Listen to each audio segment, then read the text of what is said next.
Hey there, fellow CEOs, and welcome back to the Streamlined CEO Podcast. For those of you that are new around here, I'm Carolee, an operations specialist for online coaches and service providers.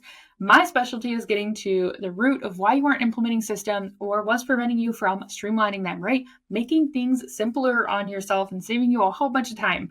So today I'm going to be sharing a story that might resonate with you if you're a business owner feeling overwhelmed or on the verge of giving up, because let's be honest, running a business can be incredibly rewarding, but it also comes with its fair share of challenges. I also dug into this a little bit last week if you wanted to hear a little bit of a different perspective. So I remember this one day very vividly, okay? It was a Tuesday, I think. The sun was shining, but my world felt like it was crumbling around me. Man, the anxiety, all the things. My inbox was overflowing, my to-do list seemed to grow exponentially every single hour, and I felt completely and utterly lost. Clients were demanding, my team was feeling overwhelmed, and I was drowning in a sea of absolute, incredibly crazy deadlines, right? The pressure was absolutely intense. I felt like I was failing on all fronts, right? With my business, with my family, even myself. I was constantly on the go. I was sacrificing sleep. I was neglecting my health and feeling utterly depleted. Does this sound familiar? You're not alone if it does. Many entrepreneurs experience periods of intense overwhelm and burnout. It's actually pretty common. And I also want to put a little side note here with this little story, is that I've experienced this in year one of my business at some points. I've experienced this in year two of my business and all the way up to this past year, okay? So it's different periods. It's like the new level, new devil, right? You experience it, you just tend to get a little bit better at it. Maybe you catch it sooner, things like that. But it's so easy to get in that intense overwhelm and burnout stage. So be very careful, okay? So at this moment though, when I was feeling incredibly overwhelmed, I was neglecting everything in my freaking life. I had faced a very fierce, crazy choice. Option one was I throw in the towel, right? I just decided to give up. I admit defeat. I close shop and maybe try something else. And this option felt very tempting. It's like a warm blanket on a cold day, right? Then there was option two. I just decided to keep pushing, keep grinding, hoping things would magically improve. This option felt terrifying because I was already exhausted, and the thought of continuing on this unsustainable path filled me with absolute, utter dread.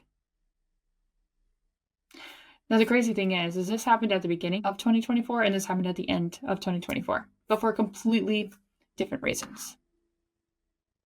Because something inside me had refused to give up. I had built this business from the ground up, right? I am entering year 6. I believed in what my business stands for and who I can support and myself. And so I knew that there had to be a better way to not constantly get into this state of burnout. And I already knew how to do it. I just didn't do it. And I'm going to share with you here shortly in the second half of this podcast episode exactly what was preventing me from doing this, or at least a huge reason as to why I was struggling so much. Okay. And so I took a deep breath, I stepped back from the chaos, and I started to make some serious changes. Okay. So I made a lot of these changes just in the year of 2024. So first, I acknowledged the problem, right? I honestly assessed the situation.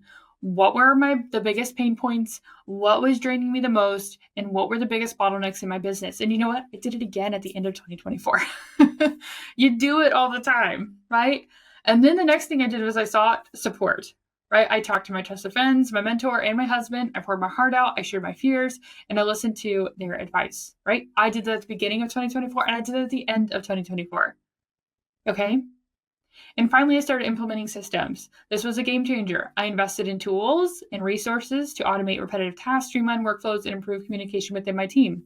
Again, I did at the beginning of 2024 and I did at the end of 2024. And you know what? I'm going to continue to do that in 2025. Okay? I created clear standard operating procedures, aka SOPs, for every aspect of my business, from client onboarding to project delivery. I delegated effectively, empowering my team to take ownership of their roles. I did that at the beginning of 2024 and did even better at the end of 2024. Moving into 2025, super excited about that. Okay? None of this was easy. Okay? There were setbacks, there was frustrations, and there's moments of extreme doubt, but I kept going. I continued to refine my systems, make adjustments, and then seek support from my team. And then, of course, my community of support that I have as well. And you know what? It all worked. 2024 was great in the end. And I wouldn't have gotten through 2024 without my team, without the community that I had surrounding me. Okay. The constant stress, though, began to dissipate toward the end of the year. I regained control of my time and my energy, and I started enjoying my work again. I was able to focus on high-level strategy and serving my clients at a deeper level.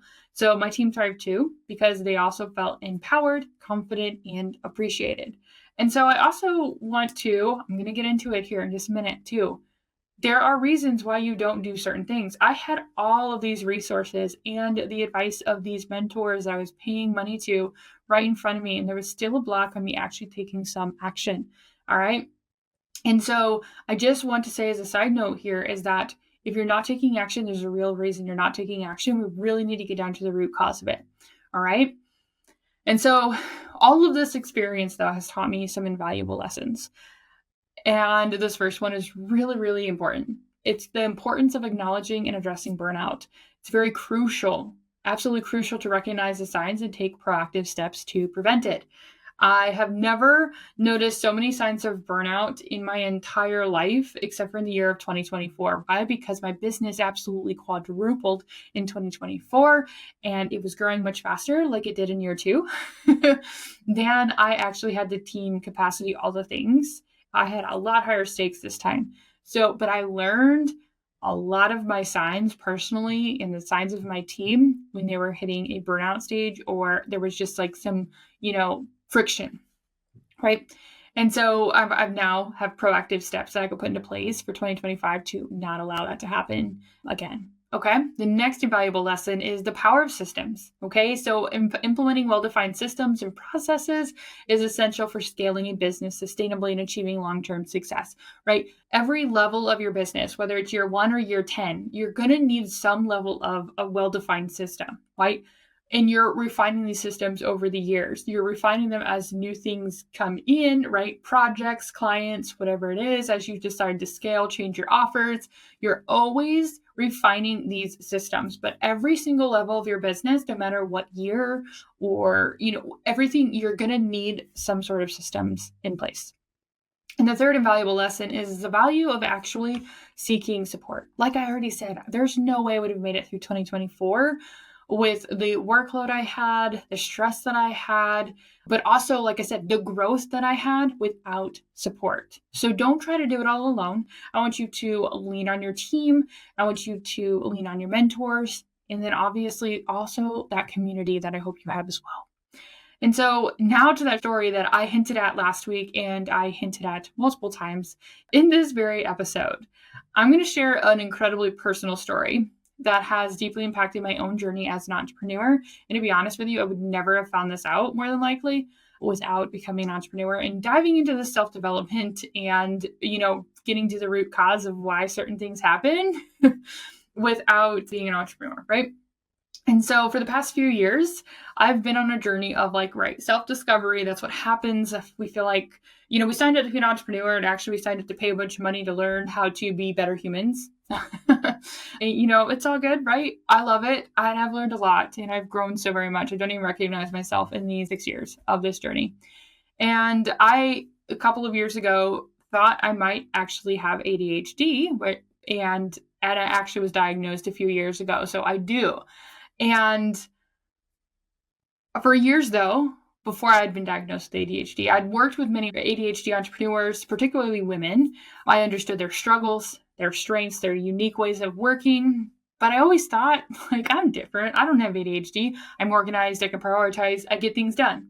Little did I know it was an extreme mask that I had learned over the years, but I digress. So then things started to click. Right? I realized that many of the things I'd struggled with my entire life, right? Like forgetting appointments, losing track of time, hyper-focusing on certain tasks while neglecting others, might not just be quirks of my personality, that might actually be signs of ADHD. And so one of the biggest challenges for me has been the constant feeling of being behind, of always playing catch up. And this constant state of overwhelm can be incredibly draining, both personally and professionally. So for example, I might hyper-focus on one project, neglecting others, leading to a chaotic and unsustainable workload. I do this more frequently than I'd like to admit, right? And so this diagnosis has been a significant turning point for me. It's helped me to understand myself better and develop more effective strategies for managing my time and my energy. And I've learned to leverage time management tools, prioritize ruthlessly, as best to my ability anyway, and create a more structured environment for myself. And OMG has been a game changer for me. And so I've also come to realize that many of the coping mechanisms that I had developed over the years, like creating detailed to-do lists, using calendar reminders extensively, and seeking support from my community, are actually common strategies for individuals with ADHD. So I was already naturally, because I'm a very problem solving, like solution oriented person, I was already creating these like coping mechanisms. And it's been fun over the years to kind of like see like half of my personality as coping mechanisms. But now I am good with it now. I have learned to love all of it and see what is healthy and what's not healthy.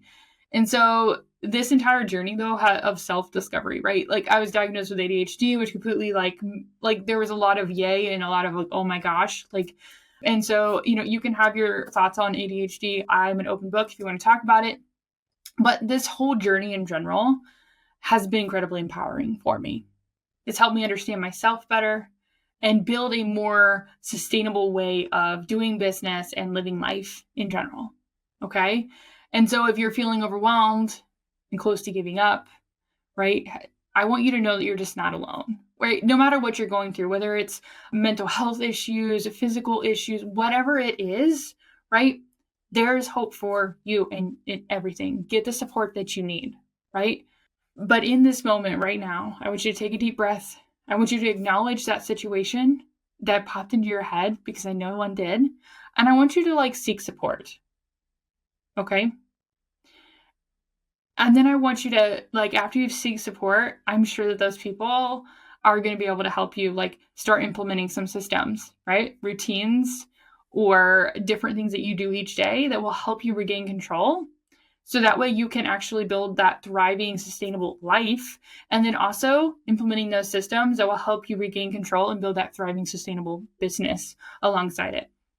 And so at the Productivity Impact, we help ambitious entrepreneurs and CEOs like yourself streamline your operations and also build these high-performing teams that are seriously going to save your butt from burnout and create a business that actually supports that vision that you have.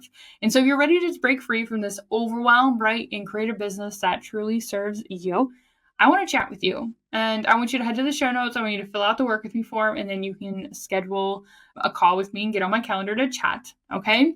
I don't want you to do this alone. I want you to have the support that you need to implement these systems to actually get your time and capacity in check and feeling really, really good, even if you have ADHD, right? I work really well with ADHD entrepreneurs. And so I just want to say thanks for listening. I'll be back next week with another episode filled with valuable insights and actionable strategies to help you build a more productive and fulfilling business. And we're also going to say life as well. So until then, take care, and I'll see you next week.